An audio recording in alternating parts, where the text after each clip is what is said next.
ఇప్పుడు మీరు వింటున్న కథ పేరు బుద్ధి రవాణా. చిత్రపురి ఒక చిన్న రాజ్యం. యువరాజు చిత్రవర్మ కొత్తగా రాజ్యానికి వచ్చి పరిపాలిస్తున్న రోజులవి. చిత్రవర్మకు రాజ్యపాలనలో అంతగా అనుభవం లేకపోయినా బుద్ధిమంతులు, సమర్థులు అయిన మంత్రులు, తదితర రాజోద్యోగుల సాయంతో రాజ్యాన్ని పాలిస్తూ ఉండేవాడు. చిత్రపురి రాజ్యాన్ని ఆనుకునే అంగరాజ్యం ఉండేది. అది అన్ని విధాలా చిత్రపురి కన్నా పెద్దది. దానికి వర్ధనుడు రాజు. అతడికి ఎన్నాళ్లుగానో చిత్రపురిని జయించి తన రాజ్యంలో కలుపుకోవాలని కోరిక ఉండేది. చిత్రవర్మ తండ్రి రాజుగా ఉన్నంత కాలము ఆ కోరిక ఫలించలేదు. ప్రస్తుతము చిత్రవర్మ ఆ రాజ్యానికి రాజు. అతనికి ఇంకా బాగా రాజకీయాలు, యుద్ధ మెళకువలు తెలిసి ఉండవని వర్ధనరాజు ఊహించాడు. ఒకరోజు మంత్రులను పిలిపించి తన కోరికను, ఊహలను చెప్పి వారి సలహా కోరాడు. దానికి వారు సంతోషించి ఇలా చెప్పారు: మీ ఊహ సరైనది. ఈ సమయంలోనే చిత్రపురిని జయించడానికి అవకాశాలున్నాయి. ఎంతైనా ప్రత్యర్థి యొక్క బుద్ధిబలాలు తెలుసుకోనిదే కయ్యానికి కాలు దువ్వరాదు. కనుక చిత్రపురి రాజోద్యోగుల బుద్ధిబలాన్ని ముందుగా పరీక్షించి తెలుసుకోవాలి. ఆ పరీక్ష ఏదో వెంటనే నిర్వహించండి అని వర్ధనుడు అమాత్యులను ఆదేశించాడు. వారు అందరూ కలిసి మంత్రాలోచనము చేసి ఒక లేఖ రాసి వర్ధనుడికి ఇచ్చి, దీనిని చిత్రవర్మకు పంపించండి. సమాధానం ఏమి వస్తుందో చూసుకొని మిగతా విషయాలు ఆలోచిద్దాము అని చెప్పారు.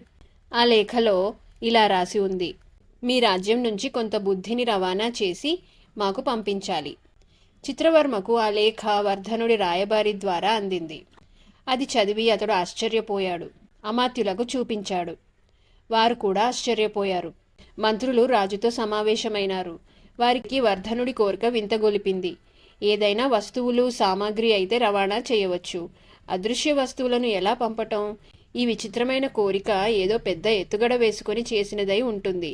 తమ బుద్ధి చాతుర్యాలను పరీక్షించటానికి వర్ధనుడు ఈ పరీక్ష పెట్టి ఉంటాడని అమాత్యులందరూ ఇట్టే అర్థం చేసుకున్నారు. చిత్రవర్మ చాలా కలవరపడిపోయాడు. ఎంతగా ఆలోచించినా సరియైన త్రోవ దొరకలేదు. ఆ సమయంలో అందరిలోకి చిన్నవాడైన మంత్రి బృహస్పతి లేచి, రాజా, నాకు ఒక 4 నెలల పాటు గడువు ఇప్పించండి. వర్ధనరాజు కోరినట్లు బుద్ధి రవాణా చేస్తాను. అయితే ఈ విషయమై నన్ను మీరు ఈ 4 నెలలు ఏమీ ప్రశ్నించవద్దు అని అన్నాడు. చిత్రవర్మ సంతోషంగా అతను కోరిన గడువు ఇచ్చాడు. ఆ తర్వాత వర్ధనుడికి, మీరు కోరిన విధంగా బుద్ధిని రవాణా చేస్తాము, కానీ 4 మాసాలు గడువు కావాలి అని లేఖ పంపాడు. 4 నెలలు దాదాపుగా గడిచిపోవచ్చింది. ఒకరోజు బృహస్పతి ఒక పెద్ద మూటతో సహా మంత్రుల రహస్య సమావేశ మందిరంలోకి ప్రవేశించాడు. అతడు రాజువైపు తిరిగి, మహారాజా, ఈ మూటలోనే వర్ధనుడు కోరిన బుద్ధి ఉంది. జాగ్రత్తగా మూటకు దెబ్బ తగలకుండా వెంటనే వర్ధనరాజుకు పంపే ఏర్పాట్లు చేయండి అన్నాడు. ఆ మూట చాలా జాగ్రత్తగా కట్టబడి ఉంది. దానిలో ఏముందోనని ప్రతి ఒక్కరికి అనుమానంగా ఉంది. కానీ ఎవరూ ఏమీ అడగలేదు. చిత్రవర్మ కూడా ఏమీ ప్రశ్నించకుండానే ఆ మూటను అంగరాజ్యానికి పంపించాడు.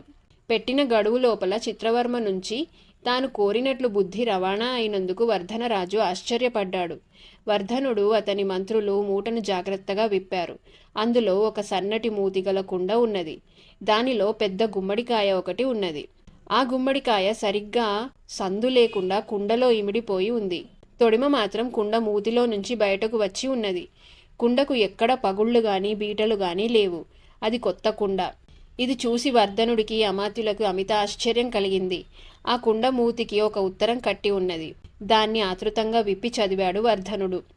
దానిలో ఇలా రాసి ఉంది: వర్ధనుల వారు కోరినట్లు బుద్ధిని పంపించాము. ఈ కుండ లోపల బుద్ధి ఉంది. కుండ పగలగొట్టకుండా మీరు గుమ్మడికాయను వెలికి తీసుకోండి. ఈ కానుక అందిన వెంటనే తెలియపరచవలెను. ఒకరినొకరు చూసుకొని స్తబ్దులైనారు రాజు, మంత్రులు. వారికి పెద్ద సందేహం కలిగింది. ఇంత చిన్న మూతిగల కుండలోనికి అంత పెద్ద, సరిగ్గా కుండలోకి ఇమిడిపోగల గుమ్మడికాయ ఎట్లా దూరింది? అందులోకి ఎట్లా పట్టగలిగింది? ఎంతగా ఆలోచించినా ఎవ్వరికీ ఏమీ తోచలేదు. పైగా కుండ పగలగొట్టకుండా గుమ్మడికాయను బయటకు తీసుకోవాలట. అదే బుద్ధి అట. నిజానికి ఇది అసాధ్యం. అందరూ మౌనం దాల్చి తలలు వంచారు. ఆఖరికి వర్ధనుడు అమాత్యులను ఉద్దేశించి ఇలా అన్నాడు: మనం అనుకున్నంత తెలివి తక్కువ వారు కాదు మన ప్రత్యర్థులు. ఇంత బుద్ధిబలం కలిగిన వారితో కయ్యం కంటే స్నేహమై మేలు. వెంటనే ఆయన చిత్రవర్మకు ఈ విధంగా కబురు పంపించాడు: మీరు పంపిన కానుక అందినది.